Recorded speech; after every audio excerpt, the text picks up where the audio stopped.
विश्वकर्मा में आपका स्वागत है, जहां हम प्राचीन ज्ञान के माध्यम से शाश्वत सत्य को उजागर करने की यात्रा करते हैं। आज हम ब्रह्मा के रहस्य और सृष्टि के भ्रम को उजागर करते हैं। आइए हम आत्मसाक्षात्कार के प्रकाश में एक साथ कदम रखें। श्री गुरु आत्मबोध। अज्ञान की अशुद्धता को ज्ञान के मार्ग से शुद्ध करना चाहिए। जैसे बीज अशुद्ध जल को शुद्ध करके स्वयं ही डूब जाता है, वैसे ही ज्ञान शुद्धि की प्रक्रिया पूर्ण होते ही लुप्त हो जाता है।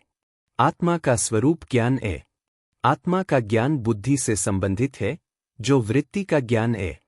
जब वृत्ति चेतना मूल अविभाजित चेतना में विलीन हो जाती है, तो जीवन की भावना लुप्त हो जाती है।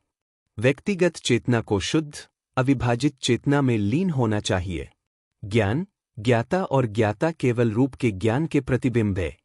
जब तक हम स्वप्न देखते हैं, तब तक वह वैसा ही प्रतीत होता है जैसा वह है। इसी प्रकार संसार का जीवन, जो रागद्वेष से भरा है, जब तक वह प्रबुद्ध नहीं हो जाता, तब तक वैसा ही प्रतीत होता है।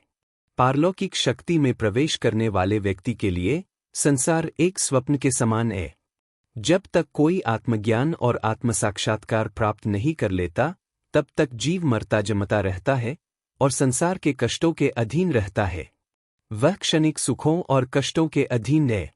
स्वप्नों की दुनिया की तरह व्यावहारिक दुनिया तब तक वास्तविकता के रूप में दिखाई देती रहती है, जब तक कि व्यक्ति उससे परे न हो जाए।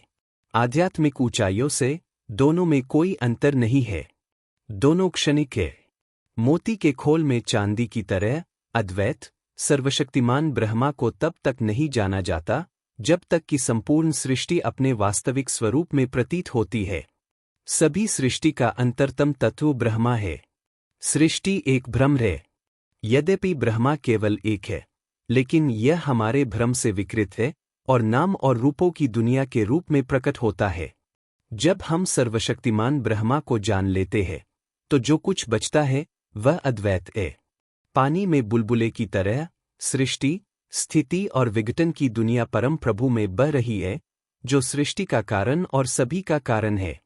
ब्रह्मा सत्य, मन और सुख का पदार्थ है। दुनिया के दृष्टिकोण से यह सृष्टि, स्थिति और विघटन का कारण है। जैसे बुलबुले पानी में पैदा होते हैं, कुछ समय तक रहते हैं और फिर पानी में मिल जाते हैं, वैसे ही पूरी सृष्टि शाश्वत नहीं है। सोने से बने विभिन्न प्रकार के आभूषणों की तरह विष्णु, जो शाश्वत, सर्वव्यापी और अच्छे मन से संपन्न है, सभी चीजों में नाम और रूप दोनों में चमकते हैं। सोने से बने कई प्रकार के आभूषणों का स्रोत सोना है। व्यापारी का ध्यान स्रोत पर होता है।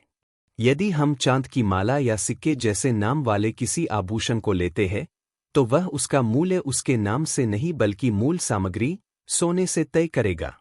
इसी तरह आध्यात्मिक दृष्टि वाले व्यक्ति के ध्यान में केवल एक ही स्रोत सामग्री ब्रह्मा होता है। देखने के लिए धन्यवाद। अगर यह आपकी आत्मखोज की यात्रा से मेल खाता है, तो हमें लाइक करें, इस ज्ञान को साझा करें और आध्यात्मिक क्षेत्र में और अधिक अन्वेषणों के लिए सदस्यता लें।